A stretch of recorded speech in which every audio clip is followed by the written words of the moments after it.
Welcome to this edition of ONTV News. I'm your host, Jasmine Burnett.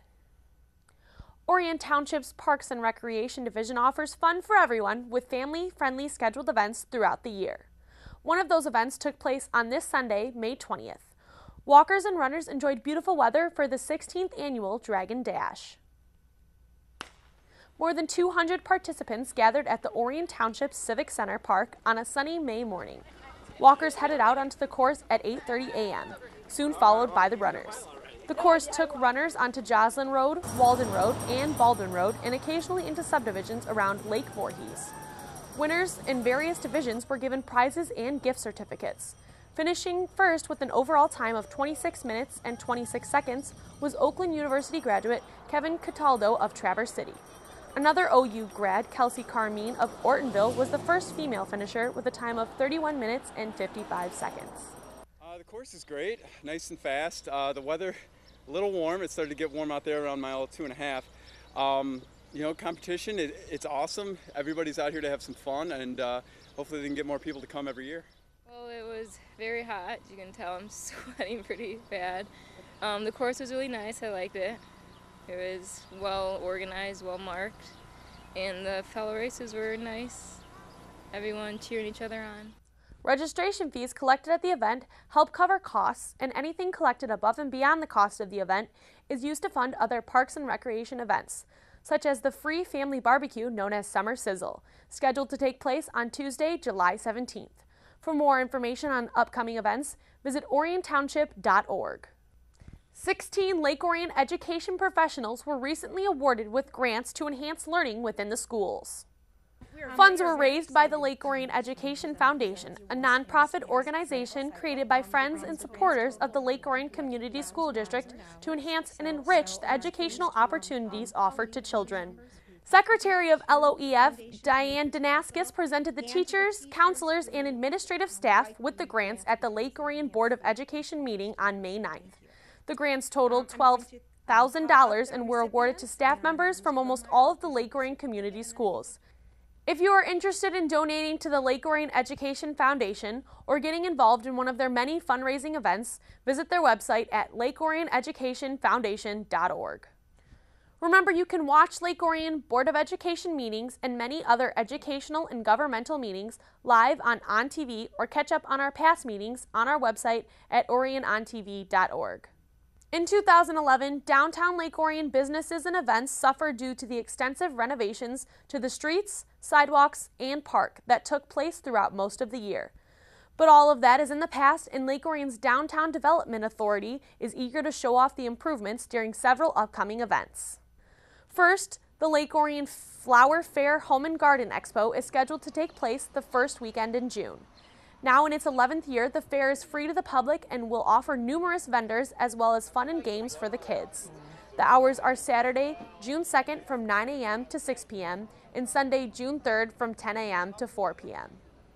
Well, you can expect vendors from all over, and the vendors are going to display their annuals and perennials and lawn equipment, home products, garden products, landscaping products, and games and fun for everybody, things for the kids to do. Then the Lake Orion's Farmers Market will kick off its 2012 season the following week in the parking area near the Children's Park. Now in its third year, the Farmers Market brings together vendors offering locally produced produce and other goods. Of course, we want to promote our local merchants, our local farmers, and all the vendors at the market are screened, and we know that they produce locally and their products are from the area, and that's a requirement for being in our farmers market. So we definitely are promoting local farm-grown vegetables, products, and plants and such. The Farmers Market will kick off on Wednesday, June 6th at 2 p.m. and will continue every Wednesday through August 29th.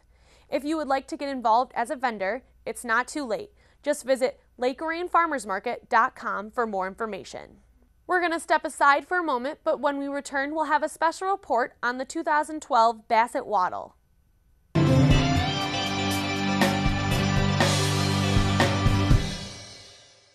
Prescription drug abuse is a national epidemic. The new in way to obtain drugs is through parents' or grandparents' medicine chests. Removing prescriptions from your cabinet is the best way to keep drugs out of the hands of our young people. We've got to work together to protect our teens, our seniors, and our environment. Clean out your medicine cabinet today. Please participate in Operation Medicine Cabinet and drop off your unwanted or expired prescriptions at one of our law enforcement drop-off sites in Oakland County.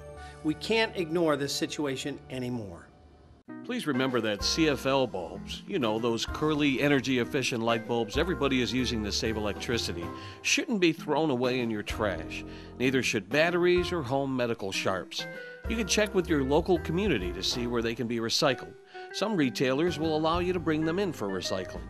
You can also order simple kits online that allow you to collect your recyclables and simply mail them away to be properly recycled. This green tip was brought to you by your friends at Waste Management.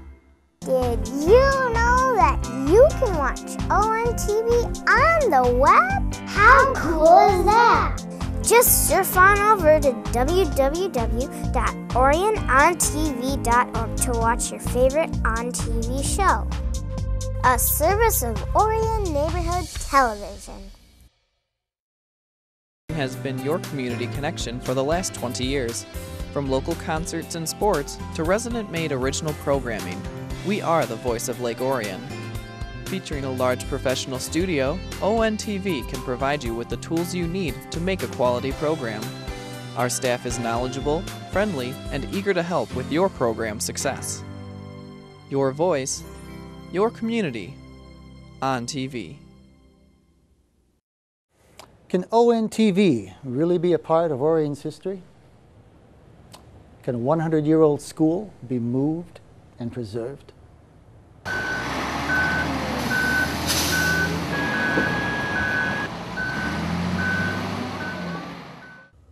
ONTV, a part of Orion's history since 1986.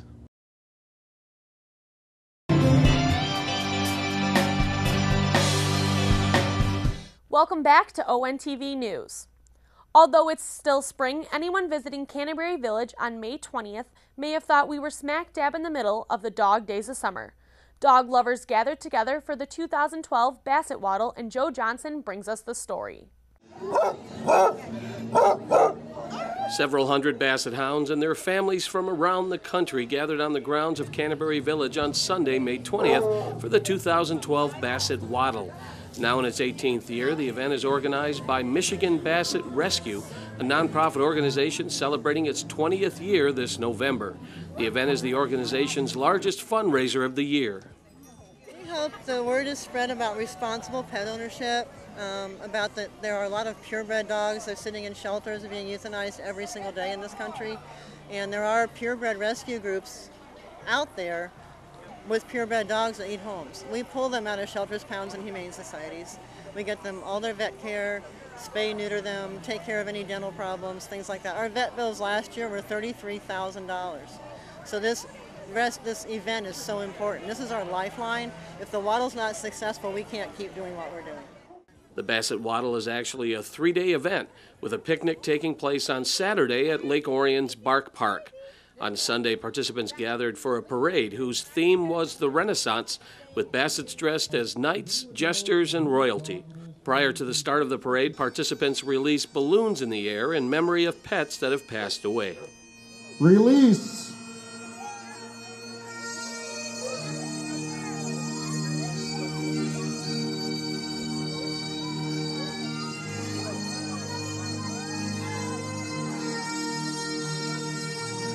After that, with the King and Queen leading the way, the 2012 Basset Waddle was officially underway, making its way around the grounds of Canterbury Village.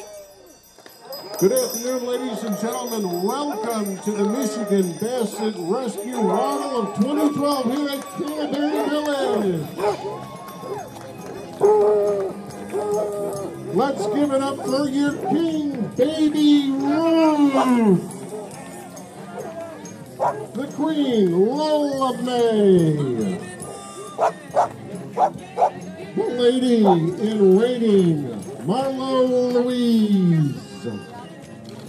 And our court jester, Eddie. Let's hear it.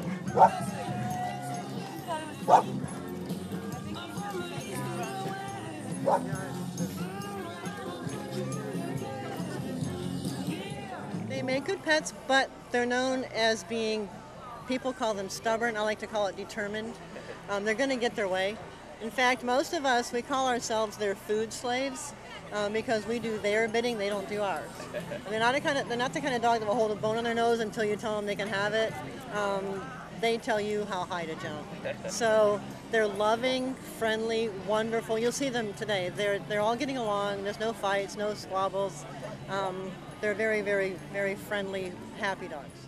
If you're interested in taking part in the organization's events and activities, be sure to visit their website at www.michiganbassettrescue.org.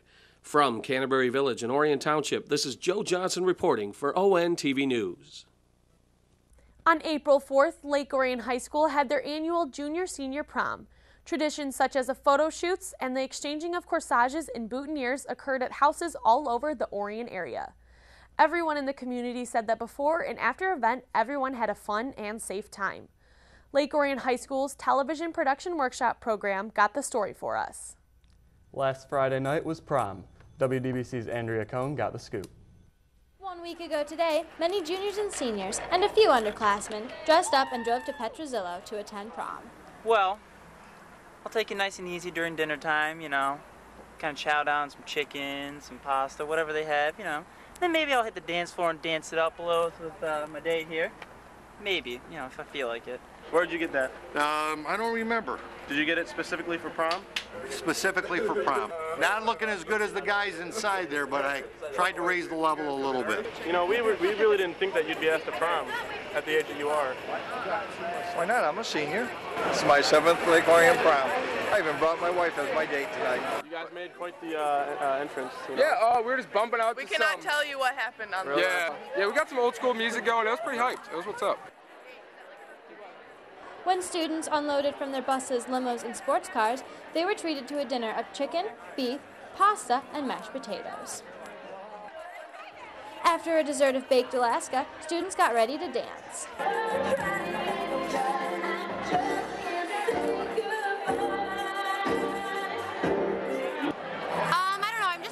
Shift, so 9 o'clock, and I might be out of here. It gets a little crazy on the dance floor. I don't want to describe it. See, the thing about being a prom DJ, some people may not take it as seriously as I do. I take it seriously because prom is like the pinnacle of the whole school year. Dominic Papani and Aqua Dankwa Smith were crowned this year's prom king and queen. Shoot, I mean, it feels great. It's amazing. Say hi to me. What's up, brother? Yeah, I'm pink for life, baby. Approximately 580 students attended this high school milestone. It was fun. A lot of dancing, good music. I'm having a great time. It's great food.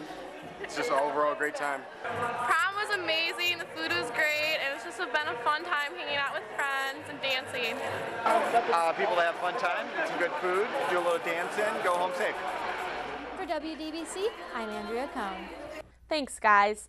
Last year, the Payne Creek Center for Arts in Rochester began recognizing those in the community who foster art and culture with the Regional Arts and Culture Awards.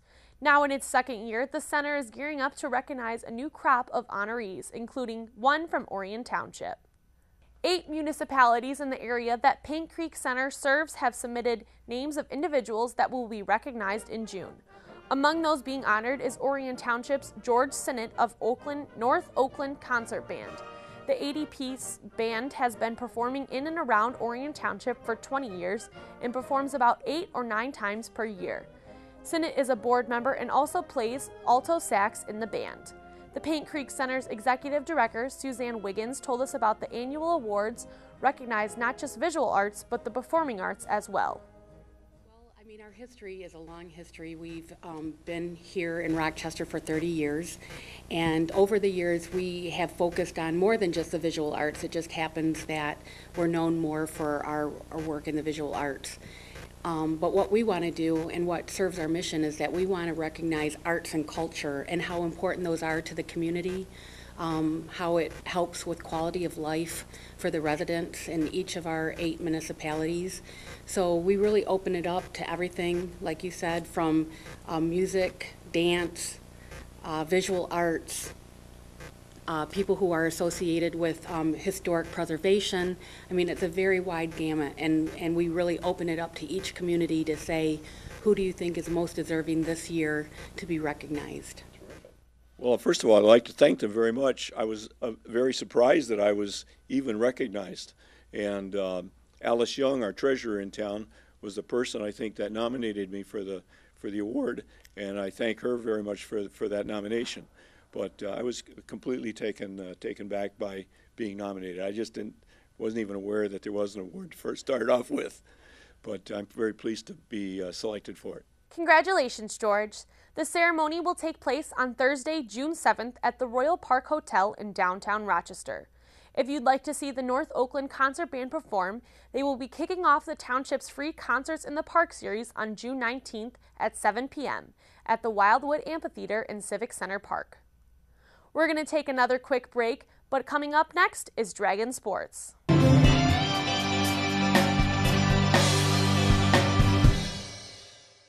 Prescription drug abuse is a national epidemic. The new in way to obtain drugs is through parents' or grandparents' medicine chests. Removing prescriptions from your cabinet is the best way to keep drugs out of the hands of our young people. We've got to work together to protect our teens, our seniors, and our environment. Clean out your medicine cabinet today. Please participate in Operation Medicine Cabinet and drop off your unwanted or expired prescriptions at one of our law enforcement drop-off sites in Oakland County. We can't ignore this situation anymore. Please remember that CFL bulbs, you know, those curly, energy-efficient light bulbs everybody is using to save electricity, shouldn't be thrown away in your trash. Neither should batteries or home medical sharps. You can check with your local community to see where they can be recycled. Some retailers will allow you to bring them in for recycling. You can also order simple kits online that allow you to collect your recyclables and simply mail them away to be properly recycled. This green tip was brought to you by your friends at Waste Management. Can ONTV really change the way you see Orion? Can a community hold a talent show to raise mental health awareness?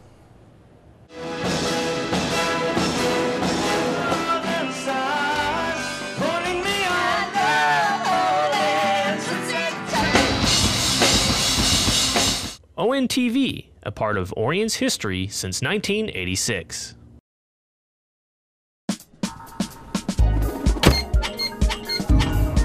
Video classes are now enrolling. Call 248-693-3377 to reserve your seat today. A service of Orion Neighborhood Television. This is you. And this is your community. You have a great idea. But how do you get that idea to your community? ONTV has your answer. You see, ONTV is a part of your community. We help you get your idea on cable, so everyone you know will learn about your great idea.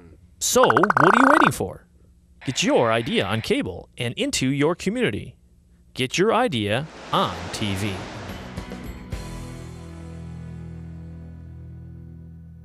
Thanks for watching ONTV News. Now on to Dragon Sports. Thursday, May 17th was the start of regionals for Lake Orion High School lacrosse. The Lake Orion Lady Dragons took on the Lakeland Eagles from White Lake. Lakeland entered the match with a 500 record at 11-11, while Lake Orion has struggled this season with a record of 6-10-1. Lake Orion fell behind early, finishing the first half down 6-14. The second half was more of the same. Lake Orion only managed to score 4 more goals, losing to Lakeland 20-10. Regional action continues this week. Check out the LOHS Athletic Department website for dates and times. For Lakeland, Nicole Flame had 7 goals, while Dominique Zigo and Caitlin Wojciechowski each had 5. Lake Orion was led by Emily Hendricks, Melissa Harcourt, and Mallory DeMott. Each had a pair of goals. That same day, LOHS varsity soccer was in action against Troy Athens. Athens had lost 5 games in a row before winning their last match against Rochester. Lake Orion has also been struggling this season with a 4-8-2 record. Both teams came out and played an extremely physical game, leading to a scoreless first half. Lake Orion's goalkeeper Haley Barnes was replaced after the first half due to injury. Her replacement, Emily Perdue, led in one single goal, but it was enough to lose the match, 1-0. The Red Hawks improved 6-8-1 on the season and 4-7-1 in the OAA Red Division. Varsity baseball was in action on Friday, May 18th. They faced Davison on the road in a doubleheader. The first game saw Lake Orion winning 12-2 with a 5 RBI performance from Nolan Page. Nick Volgemeyer crossed home plate 4 times. The second game saw an even more impressive performance from pitcher Jake Gardner. He went 3 for 3 with 3 RBIs at the plate while also pitching a complete game shutout with 9 strikeouts. Connor Grant went 2 for 4, adding 2 more RBIs, leading Lake Orion to a 6-0 victory. Lake Orion is now 22-8 in the season and 10-2 in league play. Davison sits at 19-11 on the season. Now on to youth soccer. The Lady Lobos U9 Black team was in action this weekend, facing 2 tough opponents. First up were the Blazers from Birmingham, who were looking to move into the first place if they could knock off the Lady Lobos, currently sitting atop of the MYSL standings. The game was a battle for the players. Game time temps were in the mid-80s and shade was scarce. The Blazers struck first, with the Lobos quickly answering, tying the game at 1. The Blazers would go on to a mini run to end the second half with a 2-goal lead, but the Lobos bounced back with 2 straight to tie the match at 4. The Lobos would take a brief lead 5-4, but the Blazers showed why they were vying for the league lead, answering the bell, tying the game at 5.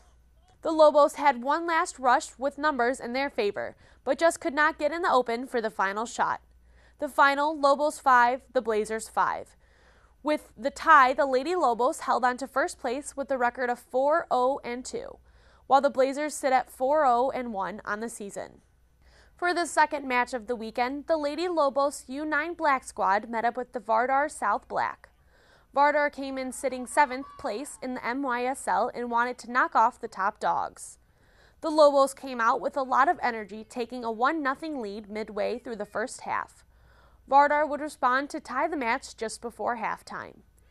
In the second, the Lobos were determined and on fire with crisp passing, which led to a goal early on. Lobos led 2-1. Strong defense and good goalkeeping kept Vardar off the scoreboard for the remainder of the game.